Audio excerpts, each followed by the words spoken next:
সম্মানিত ভিউয়ার্স, আমার চ্যানেলে আপনাদের স্বাগত জানাচ্ছি। আজ আমি আপনাদের সামনে যে ভিডিওটি নিয়ে আসছি তা হচ্ছে কম্পিউটারে আমরা কিভাবে একটি ফোল্ডার এবং ফাইল তৈরি করব। আমরা আগে বুঝে নেই ফোল্ডার এবং ফাইল এই দুটি বিষয় কি। ফোল্ডার হচ্ছে একটি ব্যাগের মতো বা একটি বাস্কেটের মতো বা একটি ঝুড়ির মতো। ফোল্ডারের যে আকৃতিটা থাকবে, এই যে আমার কার্সরটা যেখানে দেখা যাচ্ছে ঠিক এইরকম। অর্থাৎ একটি ফোল্ডারের মধ্যে আমরা ছবি রাখতে পারি, আমরা ভিডিও রাখতে পারি, আমরা অডিও রাখতে পারি, বিভিন্ন ইমেজ রাখতে পারি, বিভিন্ন লিখিত ডকুমেন্ট মানে ওয়ার্ড ফাইল, এক্সেল ফাইল বা বিভিন্ন তথ্য আমরা এখানে সংরক্ষণ করতে পারি। অর্থাৎ ফোল্ডার হচ্ছে একটি ঝুড়ি বা বাস্কেট বা বক্স বা ব্যাগ, আর ফাইল হচ্ছে এই ব্যাগের মধ্যে আমরা যা রাখি তা প্রত্যেকটি এক একটি ফাইল। তার মানে আমরা বুঝতে পারছি ফোল্ডার হচ্ছে একটি ব্যাগ আর ফাইল হচ্ছে একটি ব্যাগের মধ্যে একটি কাগজ অথবা একটি বই অথবা একটি চিঠি অথবা একটি ছবি অথবা অন্য কোনো একটি বস্তু। তাহলে আজ আমরা দেখব কিভাবে এই ফোল্ডার তৈরি করতে হয় এবং ফাইল তৈরি করতে হয়। তাই ভিডিও শুরুর পূর্বে আপনাদের কাছে একটি বিশেষ অনুরোধ, আপনারা যারা আমার চ্যানেল নতুন প্লিজ আমার চ্যানেলটি সাবস্ক্রাইব করবেন, ভিডিওটি ভালো লাগলে লাইক দিবেন এবং আপনাদের মতামত জানাবেন আমার এই কমেন্ট বক্সে। তাহলে দেরি না, চলুন ভিডিওটি শুরু করি।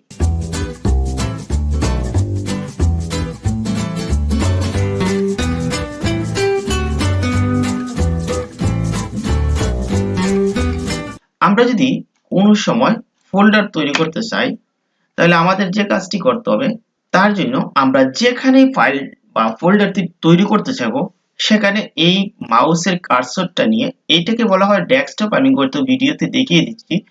এই ডেস্কটপে যদি আমি একটা ফোল্ডার তৈরি করতে চাই তাহলে প্রথমে যে কাজটি করতে হবে, এই কার্সরটা যেখানে আমরা রাখবো সেখানে রাখার পর আমরা রাইট ক্লিক করব। রাইট ক্লিক করার পর এই কতগুলো অপশন দেখাবে, এদিকে নিচে দেখতে পারবেন নিউ। এই নিউ এ যদি আমরা ক্লিক করি তারপর এখানে কতগুলো অপশন আসবে, সেখানে লেখা আছে ফোল্ডার। দেখেন এটা হচ্ছে ফোল্ডার, এদিকে দেখা যাচ্ছে বামে। আবার এটা যদি আমরা এখানে ক্লিক করি তখন আর এটা বামে থাকবে না, এটা জায়গা নেই বলে এটা বামে দেখাচ্ছে। তারপরে নিউ, এই হচ্ছে ফোল্ডার। আমরা এই ফোল্ডারে ক্লিক করব। যখন আমরা ফোল্ডারে ক্লিক করব তখন এই ফোল্ডারের যে লেখাটা দেখেন এটা ব্লক হয়ে আসে, এটা ব্লক হয়ে আসে। অর্থাৎ এই লেখাটা এখানে দেখা যাচ্ছে যে নীল কালির মধ্যে সাদা। এই হচ্ছে একটা ফোল্ডার, এই ফোল্ডারটার নাম হচ্ছে নিউ ফোল্ডার। অর্থাৎ ফোল্ডার আমরা পেয়ে গেলাম, এটা নিউ ফোল্ডার।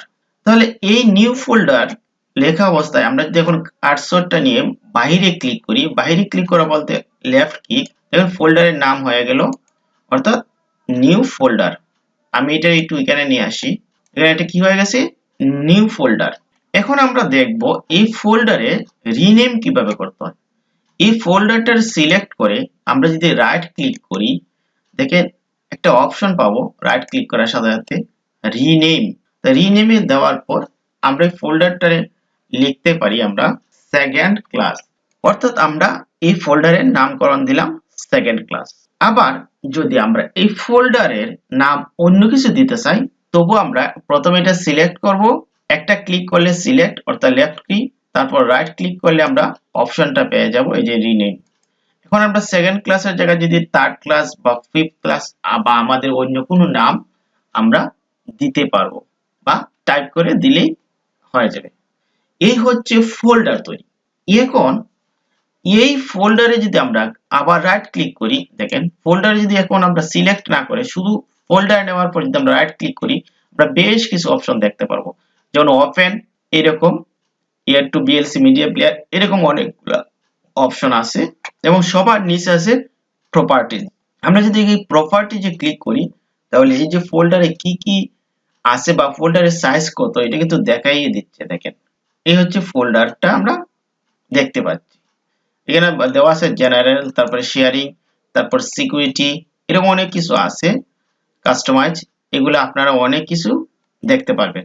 এবং এখান থেকে যদি আপনারা এই যে কাস্টমাইজ যেটা আছে ফোল্ডারটা সিলেক্ট করে আমরা ডান দিকে আবার যদি এটা নিচ থেকে যাই প্রপার্টিজে যাওয়ার পরে যে কাস্টমাইজ আছে সেখানে ফোল্ডারের যে আইকন গুলো আপনারা ইচ্ছা করলে চেঞ্জ করতে পারবেন। এই যে চেঞ্জ আইকন, এই চেঞ্জ আইকনে ক্লিক করলে আমাদের যে কোনো একটা ছবি নিয়ে সেটাও ফোল্ডারের এটা চেঞ্জ করা যাবে। যে কোনো একটা ছবি সিলেক্ট করলে আপনার ফোল্ডারে আইকনটা চেঞ্জ করতে পারবেন। আমরা এটা করছি না, আমি এটা রেখে দিচ্ছি, যে আপনারা এখন যে কোনো একটা সিলেক্ট করে দিলে হবে। এই হচ্ছে ফোল্ডার। তাহলে আমরা ফোল্ডারটা ওপেন করব কিভাবে? যদি এটার আমরা ডাবল ক্লিক করি, ডাবল ক্লিক অর্থাৎ লেফট কিতে, মাউসের লেফট কিতে ডাবল ক্লিক মানে দুইবার ক্লিক করতে হবে এবং সেটা দ্রুত করতে হবে, 1 2। দেখেন এটা যদি এইভাবে আমরা যদি করি, লাগ ডাবল ক্লিক দিই, তাহলে ফোল্ডারটা কি হয়ে যাবে? খুলে যাবে। এই ফোল্ডারটা খুলে গেছে। এখন এই ফোল্ডারটা আমরা কিভাবে ক্লোজ করব? এই যে উপর দিকে ডানে ক্রস আছে, এটা কার্সরটা নিয়ে দেখাবে ক্লোজ, আমরা ক্লোজ করে দিলাম। অর্থাৎ এই ফোল্ডারকে যদি আমরা ডাবল ক্লিক করি তাহলে ফোল্ডারটা খুলে যাবে। আবার যদি আমরা এখানে একটা ক্লিক করি, তারপর আবার যদি মাউসের রাইট ক্লিক করি, নিচে উপরে লেখা আছে ওপেন, দেখেন তখনও ফোল্ডারটা খুলে যাবে। আবার এটা ক্লোজ করে দিলাম। আবার এই ফোল্ডার সিলেক্ট থাকা অবস্থায় একটা ক্লিক দিয়ে সিলেক্ট করলাম। এখন যদি আমরা কিবোর্ডে এন্টার ক্লিক করি, তখনও ফোল্ডারটি খুলে যাবে। এখন আমরা ফোল্ডারটি ক্লোজ করে দিলাম। এখন আমরা দেখব কি করে ফাইল তৈরি করতে হয়। ফাইল তৈরি করার হচ্ছে এই ফোল্ডারটারে আমি ওপেন করে নিলাম। এই ফোল্ডারের ভিতরে আমি একটা ফাইল তৈরি করব। ফোল্ডারটা আমি ওপেন করলাম ডাবল ক্লিক করে। ফোল্ডারটা যখন ওপেন হবে, আবার মাউসে রাইট ক্লিক করব, রাইট ক্লিক, তারপরে নিউ, নিউ দিলাম। তারপর এখানে দেখেন কি কি কাজ করতে পারবেন। এখানে আপনি যেসব ফাইল তৈরি করতে পারবেন, যেমন মাইক্রোসফট অ্যাক্সেস ডাটাবেস, তারপরে মাইক্রোসফট ওয়ার্ড ডকুমেন্ট। আমি ধরেন মাইক্রোসফট ওয়ার্ড ডকুমেন্টেই ক্লিক করলাম। মাইক্রোসফট ওয়ার্ড ডকুমেন্ট বলতে আমরা যেটা বুঝি সেটা হচ্ছে এমএস ওয়ার্ড। আমি এই ডকুমেন্টটা দেখেন যখন সিলেক্ট করলাম, এখানে নিউ মাইক্রোসফট ওয়ার্ড ডকুমেন্ট হিসেবে আসছে। এখানে যদি আমরা মাউসটা বাইরে ক্লিক করি, তাহলে দেখেন এটার পূর্ণ নামটা হয়ে গেল। আমরা ঠিক এটারও আবার রিনেম করব। রিনেম কিভাবে করব? এটাকে সিলেক্ট করব প্রথমে একটা ক্লিক করে, তারপর রাইট ক্লিক, রাইট ক্লিক থেকে নিচে দেখতে পাবো রিনেম, আমরা রিনেমে যাব। আমরা লিখব সেকেন্ড ক্লাস, SEND সেকেন্ড, দিয়ে আমি বাইরে ক্লিক করলাম, আমার ফাইলটার নাম হয়ে গেল। তারপর এই ফাইলটা যদি আমরা ওপেন করতে চাই, ডাবল ক্লিক করে ওপেন করতে পারবো। দেখেন ডাবল ক্লিক করে আমি এখন ওপেন করলাম। এটা ওয়ার্ড ফাইল, তো এটা অফিস ফাইলটা ওপেন হয়ে যাবে মাইক্রোসফট ওয়ার্ডে। তাহলে লেখা আছে মাইক্রোসফট ওয়ার্ড 2010, এই আমার ফাইলটা ওপেন হয়ে গেল। এখন যদি আমরা লিখি এ লেজি ডগ, দেখেন এই লেখাটা হয়ে গেল।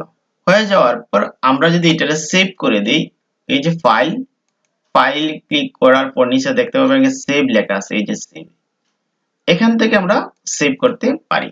আবার এখানে কোনো কিছু লেখার পর এই যে শর্ট আইকন আছে, আমার কার্সরটা যেখানে, সেভ আইকন, এভাবে আমরা সেভ করতে পারি। অথবা কিবোর্ড থেকে Ctrl+S ক্লিক একসাথে চাপ দিয়ে ধরে Ctrl+S, আমরা এখন এই ফাইলটা ক্লোজ করে দিই। এই যে উপর দিকে কার্সর নিলে ক্লোজ হয়ে গেল। আমি এখন সবকিছু ক্লোজ করে দিলাম। তাহলে আমার যে ফাইলটা কোথায় আছে? এই ফোল্ডারের মধ্যে। দেখেন আগে ফোল্ডারে কোনো কালার ছিল একে হলুদের মতন, কিন্তু এখন একটা ফাইল দেখা যাচ্ছে। এই ফোল্ডারটা যদি এখন আমরা ডাবল ক্লিক করি, তাহলে আমার ফাইলটা আমি দেখতে পারবো। আমি ডাবল ক্লিক করলাম, ফোল্ডার ওপেন হলো। এখানে দেখেন লেখা আছে সেকেন্ড ক্লাস ফাইল, অর্থাৎ এই হচ্ছে একটা ফাইল। এটা হচ্ছে আমার ওয়ার্ড ফাইল। এখন যদি এটা আমরা আরেকটা নতুন কোনো ফাইল নিতে চাই বা নতুন কিছু করতে চাই, সেটা আমরা করতে পারবো। এখন কিভাবে করতে পারি? যেমন এই ফোল্ডারে যদি এখন আমরা ছবি নিয়ে আসতে চাই, সেটাও সম্ভব। এই হচ্ছে একটা ছবি, দেখেন উপর দিকে লেখা আছে, এই যে আমার কার্সরটা যেখানে, দেখেন আমি চাপ দিয়ে ধরে নিয়ে আসলাম, চাপ দিয়ে ধরে এই যে ক্যাপচার ছবিটা দেখা যাচ্ছে, এটা যদি আমি এনে ছেড়ে যাই এই ফোল্ডারের মধ্যে, দেখেন লেখা আছে মুভ টু সেকেন্ড ক্লাস, অর্থাৎ এই ফোল্ডারের মধ্যে যদি ছেড়ে দেই, ফোল্ডারেতে ঢুকে গেল। এখন যদি আমরা ফোল্ডারটা ডাবল ক্লিক করি, দেখেন ফোল্ডারটা ওপেন হচ্ছে। আগে শুধু সেকেন্ড ক্লাস ছিল, কিন্তু এখন একটা ছবিও আসছে। এটার যদি উপর দিকে যে ভিউ আছে, এই যে উপর দিকে দেখেন ভিউ, ভিউয়ে যদি আমরা ক্লিক করি, এখানে একটা অপশন পাবেন, দেখেন এই যে লার্জ আইকন, দেখেন লার্জ আইকনে ক্লিক করলে বাদে আমরা এটা দেখতে পাচ্ছি ছবি আকৃতি। ওয়ার্ড ফাইলের দেখবেন ডাব্লিউটা প্রথম দেওয়া থাকবে, আর এটা ইমেজ ফাইল এরকম। আমরা যখন ভিউয়ে ক্লিক করব, এখানে দেখেন ডিটেইলস আছে, ডিটেইলস দিলে একরকম দেখাবে। আর মিডিয়াম আইকন দিলে একরকম দেখাবে, আমরা কন্টেন্ট দিলে একরকম দেখাবে, লিস্ট দিলে একরকম দেখাবে, তারপর লার্জ আইকনে দিলে একরকম দেখাবে, আমরা যদি টাইলসে ক্লিক করি আরেক রকম দেখাবে, আমরা যদি স্মল আইকনে দিই আরেক রকম দেখাবে, আমরা যদি এক্সট্রা লার্জ আইকনে ক্লিক করি দেখেন আরো বড় দেখাবে।